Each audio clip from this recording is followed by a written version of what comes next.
we got to come to you for this, Cortez and Marcia, because you are both school teachers. The safety of children is important, not just from the outside world, but also being comfortable in the inside of the classroom. One of the tops on the list should be air conditioning. You would think. Basic standard thing to do in a building. Have good air conditioning. When it comes to Philly schools, wink, wink, we got that. Wink, wink. So our buddies at the Philly Inquirer say that there are 63 Philly schools still without air conditioning in 2024. School district officials say that they won't be able to fully cool all the district schools until 2027. Yeah.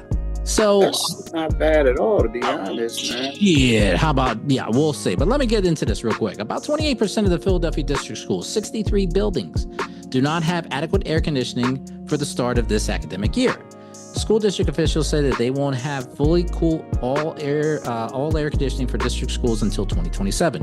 The average district building is nearly 75 years old, and many don't have adequate electrical service to support whole school air conditioning. And there is a slew of schools that just don't have and I'm looking through this whole list here. It's just insane.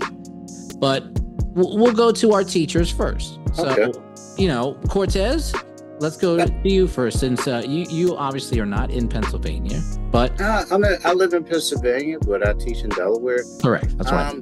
The issues are in the Philadelphia school system, just in general, they're still dealing with the asbestos issue.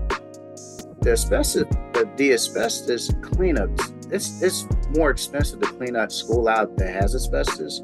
That same money could have been used for air conditioning. But they got worried, they're concerned about asbestos issues. Also, some of the buildings that they have are so old and so outdated. For a HAZVAC person to come in there, they would have to literally gut the school out in order to put the proper ductwork in it, because the ductwork may not exist. So Philadelphia schools have always been at a disadvantage with that. As like where I live at, I'm out here in Delaware, the buildings are not that old, but some of those schools, like my school that I graduated from, Overbrook, they're having their 100th anniversary, man.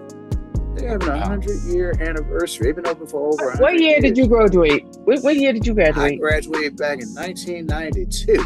That's when I graduated out of Overbrook. 92, baby. So. Oh, Lord. That's when I graduated.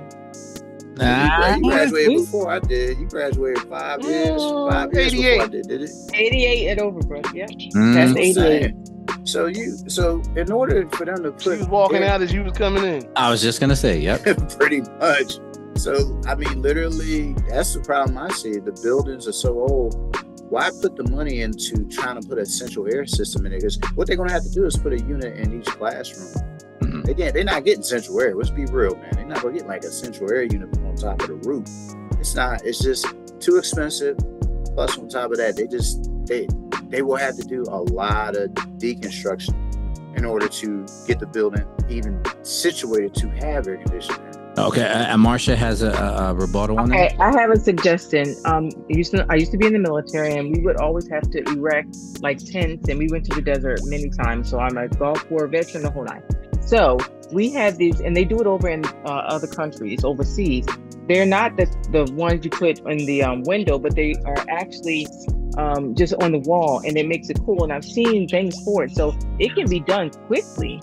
And it's not a messing with the whole infrastructure. It's something for each classroom, which actually makes it more cost effective, because one classroom may be hot while another is cold. So you're not air conditioning the whole building, just the rooms. Yeah, so they're awesome. I've seen those things. They're like Mitsubishi types of like big things on the thing. But the thing is, the amps that coming from that air conditioner, GPS, and I'm segueing to you with this, the amps that would come from, let's say, these Mitsubishi portable things that you put on a wall, would that be sustainable with these older school buildings wiring? You're gonna need a whole new panel just for those units alone. And that's if you don't need sub panels, because you got so much coming from one floor, so much coming from another floor, so much coming from another floor, so many coming from another floor. You would just think about how many you need a wire going into the panel for every room. Yeah. If it's 25, 30 classrooms, that'll fill up any panel. So they got some thinking to do. Yeah, It's expensive thinking too. I mean, what I like, I'm glad Hertz took the initiative and put his foot out and said, "Hey, I want to sponsor one school. I want to sponsor one school, get air conditioning put in one school," which he did. And I'm happy that out of all these athletes getting paid billions of dollars, that we go and we praise and say they're the best thing that ever came along since peanut butter and jelly, but motherfuckers ain't giving back. They ain't giving back. Let's be real, they ain't giving back. Hertz, I applaud you for what you did, man. Yes, sir. Stepping up in there. I couldn't do that. I'm not making figures like you are, man. But you can buy you can buy a welcome mat for the front of the building. You can do that. So that's I got enough to probably buy maybe one air conditioner for a classroom. I got enough to buy a box fan. I'm gonna buy a box fan. I was just gonna say, every room a box fan. And wait a minute, have you ever seen that thing was it on TikTok or Instagram, where the guys that make the air conditioning out of a table fan and like a Home Depot bucket, and they the filter, put ice inside of it. They put like ice inside and they kind of regenerate it, put the tubes out with the PVC tubes. Put one in every classroom. Just tells us somebody go to the bodega, get some ice, then come right back.